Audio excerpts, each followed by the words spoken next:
después de 3 días de no haber tenido una conferencia. Regresamos con la conferencia vespertina, sería la 244, en el sentido de la continuidad de las mismas, en el día 157 de la nueva normalidad, que como ustedes saben se caracteriza por las actividades del semáforo de riesgo COVID. Estamos iniciando ya el 6º mes, que es el mes de noviembre. Como pueden ver, vamos en los primeros 3 días de este mes. Sería ya el 6º mes en el cual se van a aplicar estas actividades que emanan del semáforo de riesgo COVID, que su principal objetivo es, de manera regionalizada, y esto es por entidad federativa,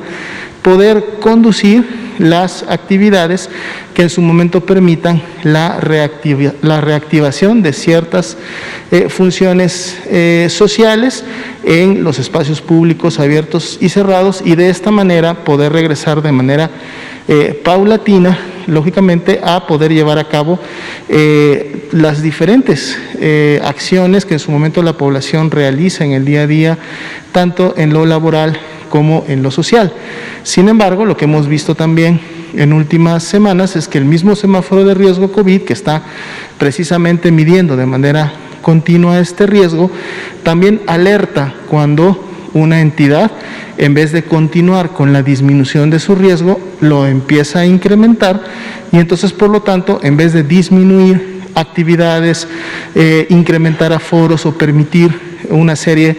de acciones al interior del Estado, al revés, vuelve entonces nuevamente a emitir ese riesgo, y por lo tanto eleva las restricciones en los espacios, vuelve nuevamente a disminuir los aforos y vuelve nuevamente a limitar las actividades en el espacio público, abierto y cerrado. Si vemos la siguiente diapositiva, que es precisamente el semáforo de riesgo que está vigente, lo estará hasta el día domingo. El viernes de esta semana estaremos actualizando el semáforo para la siguiente semana, pero como podíamos ya ver, había entidades que en su momento había regresado, en el caso específico de Chihuahua, al nivel de riesgo máximo, y otras que, habiendo estado en amarillo, subieron al color naranja. Entonces es importante para las personas que nos sintonizan poder estar muy atentas de las indicaciones que tanto en sus entidades federativas como en los municipios van a estar emitiendo para efectos de las actividades que se pueden y aquellas que no se deben de realizar. Veamos la siguiente diapositiva. Actualizamos las cifras nacionales. Para el día de hoy son más ya de 2.425.000 las personas que han sido clasificadas como casos sospechosos y por lo tanto ingresado a protocolo de estudio. El 47% de este gran total de personas está representada en las barras de color verde, y son aquellas que ya dieron negativo a la prueba de laboratorio. Así también en las barras de color café claro, que están en la parte interior, están aquellas 39% de todo este grupo que ya fueron clasificadas como casos confirmados de COVID-19 hasta el momento. Pueden ver que el día de hoy, y esto lógicamente lo hacemos todas las semanas, iniciamos ya desde el domingo graficando la semana número 43, que es una semana que se encuentra 2 semanas atrás de la que actualmente estamos en este momento cursando, que es la número 45, y en la cual entonces podemos ver esas tendencias. Si ustedes ven la altura total de la barra 43, es decir, inclusive en todos los colores, ven que es una barra que tiene una gran cantidad de personas que han sido clasificadas como casos sospechosos de COVID-19, y esto tiene que ver también lógicamente con el ingreso ya importante a la temporada invernal. Recordemos que todas las personas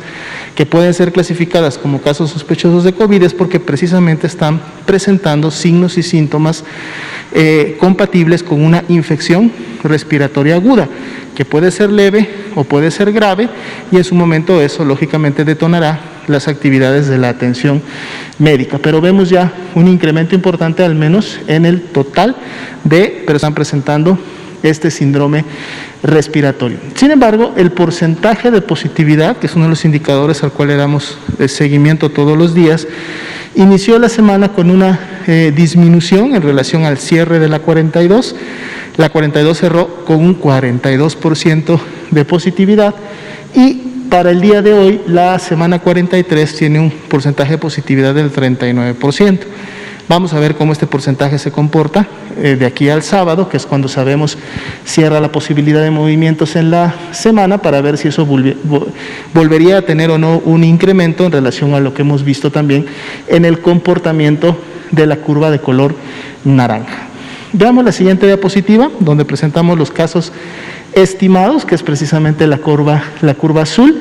Vemos que ya para el día de hoy, en función de la semana 43, que es la que empezamos a graficar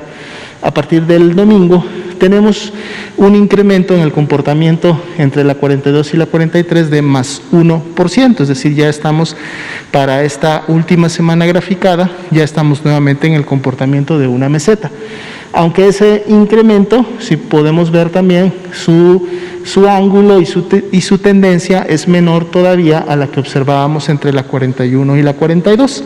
Sin embargo, todavía tenemos algunos días por delante en el que este comportamiento podría continuar, y de hecho es la expectativa que continúe incrementándose. Vamos a ver finalmente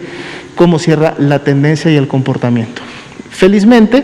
las personas que se han recuperado de la enfermedad han seguido también esta tendencia, es decir, sí tenemos en su momento el incremento de los casos, pero también estas personas se están recuperando, están sanando de la enfermedad, más 14%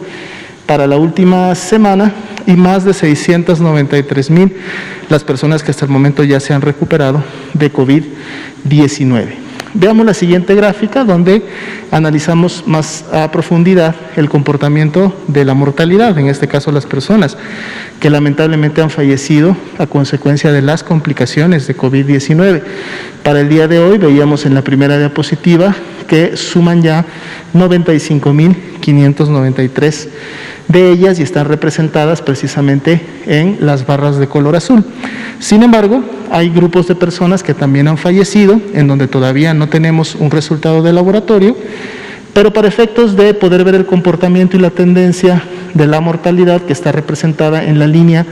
de color, digamos, un rosado oscuro, las graficamos a todas, dado que siempre hay una expectativa que en estos grupos, cuando salga su resultado de laboratorio o cuando conozcamos el resultado de su dictaminación clínica epidemiológica, podrían sumarse como defunciones confirmadas por COVID-19. El comportamiento para esta semana en comparación a la anterior, 42 versus 43,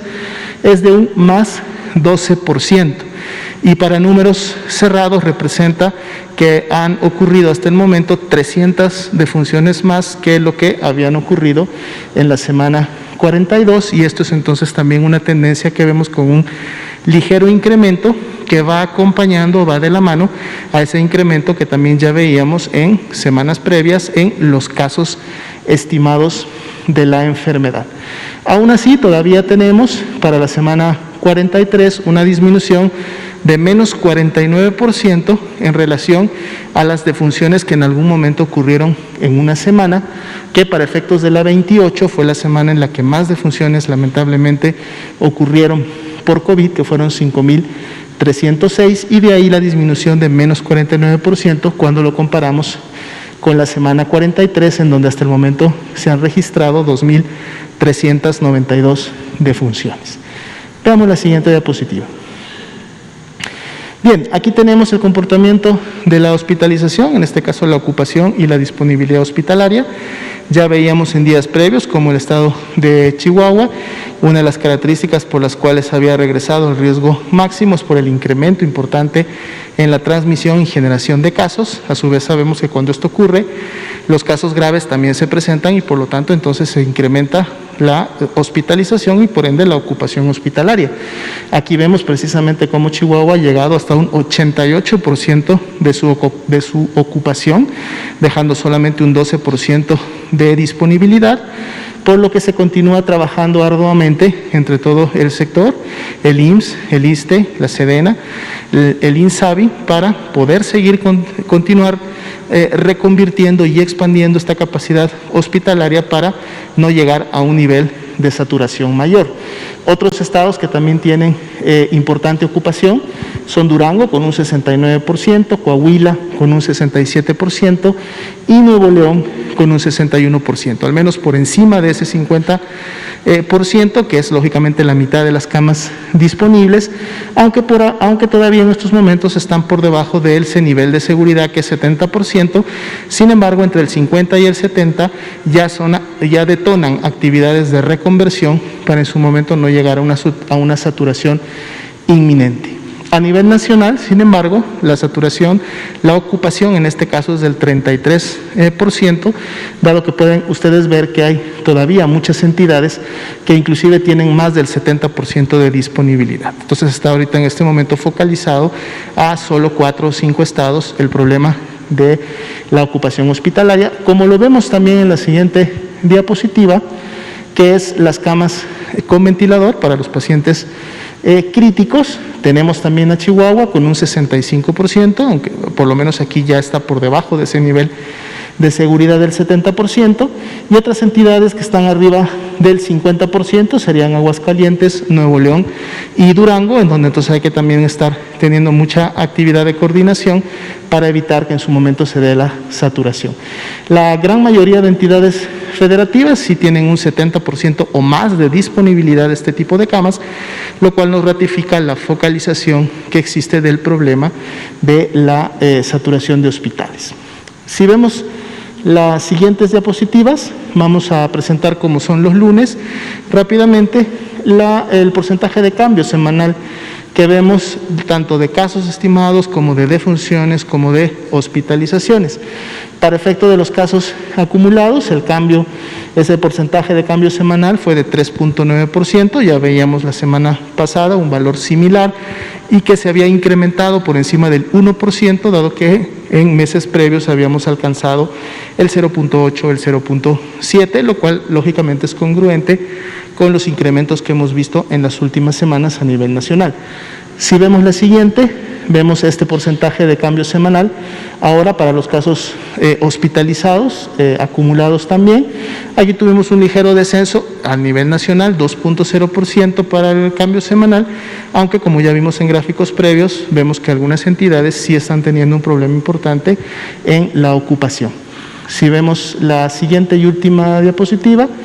tenemos el porcentaje de cambio en las defunciones, 2.7%, es un valor también similar al que presentábamos la semana pasada, pero que aún así se mantiene por encima del 1%, que en algún momento ya habíamos logrado en el cambio o en el porcentaje de cambio para este indicador, y que también entonces va de la mano con este incremento que veíamos ya